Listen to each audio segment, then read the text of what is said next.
जिस गांव में बारिश ना हो वहाँ की फसलें खराब हो जाती हैं और जिस घर में धर्म और संस्कार ना हो वहाँ की नस्लें खराब हो जाती हैं। वहाँ की नस्लें खराब हो जाती हैं। दोस्तों शादा नमस्कार, आपका वाईटी बायोग्राफी में हार्दिक स्वागत है। दोस्तों आज मैं आपको राजनीति की दुनिया में एक ऐसे धुरंधर ग्रेट लीडर के बारे में बताने जा रहा हूँ कि मेरा पानी उतरा देखकर मेरे किनारे घर मत बसा लेना, मैं समंदर हूँ, लौट कर वापस जरूर आऊंगा। ये बात ग्रेट लीडर देवेंद्र फडणवीस ने सन 2019 में चुनावी हार और विपक्ष के आरोपों के बीच उद्धव ठाकरे को चेतावनी देते हुए कही थी। अब वो वापस लौट आए हैं और बीजेपी ने उन्हें तीसरी बार राज्य की कमान सौंपी है। एक लंबी सियासी उठक पटक के बाद बीजेपी विधायक दल की मीटिंग में उनके नाम पर मुहर लगा दी गई है। दोस्तों आइए देवेंद्र फडणवीस की राजनीतिक यात्रा पर एक नजर डालते हैं।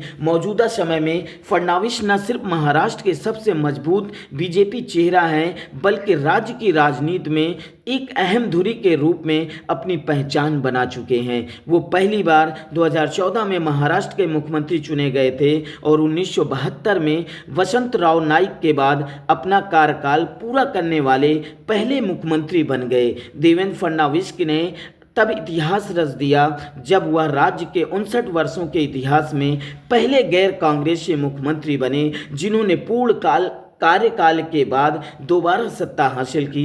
देवेंद्र फडणवीस को तभी एक मजबूत नेता मान लिया गया था जब नितिन गडकरी और एकनाथ खड़से जैसे नेताओं को नज़रअंदाज करने के बाद भी उन्हें नेतृत्व के लिए चुना गया। वो 2014 से 2019 तक महाराष्ट्र के 18वें मुख्यमंत्री रहे और 44 वर्ष की उम्र में राज्य के दूसरे सबसे युवा मुख्यमंत्री बने। दोस्तों देवेंद्र फडणवीस का जन्म 22 जुलाई 1970 को गंगाधर राव और सरिता फडणवीस के घर हुआ। उन्होंने कानून में ग्रेजुएशन किया और 1998 में जर्मनी के डाहलम स्कूल ऑफ एजुकेशन से बिजनेस मैनेजमेंट और प्रोजेक्ट मैनेजमेंट में डिप्लोमा पूरा किया। 2006 में अमृता फडणवीस से शादी हुई और एक बेटी है। आरएसएस से शुरू हुई राजनीतिक यात्रा 2019 में देवेंद्र फडणवीस महाराष्ट्र विधानसभा में विपक्ष के नेता बनाए गए। फडणवीस की राजनीतिक यात्रा आरएसएस से शुरू हुई और 1990 के दशक में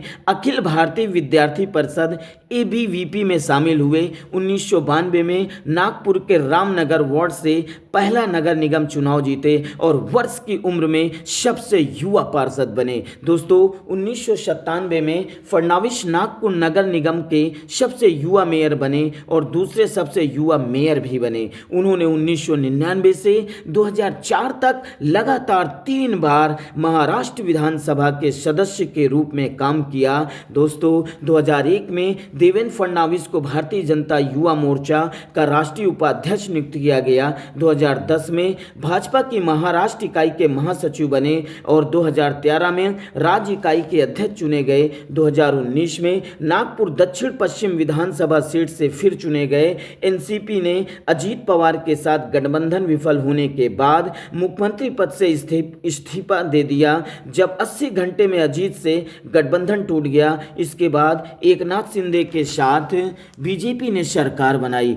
जिसमें अजीत पवार बाद में जुड़े और इस गठबंधन सरकार में वो डिप्टी सीएम के तौर पर काम कर रहे थे और 2024 के चुनाव में ऐतिहासिक जीत दर्ज हुई और तीसरी बार मुख्यमंत्री के पद पर आसीन हो रहे हैं। और इस गौरवशाली क्षण में राजनीति के महानायक देवेंद्र फडणवीस ने पूरी तन्मयता के साथ अपनी जनता को धन्यवाद किया और कहा कि जब तक सांसें चल रही हैं तब तक महाराष्ट्र के आन बान और शान के लिए समर्पित रहूंगा और सदैव एक सेवक के रूप में काम करता रहूंगा।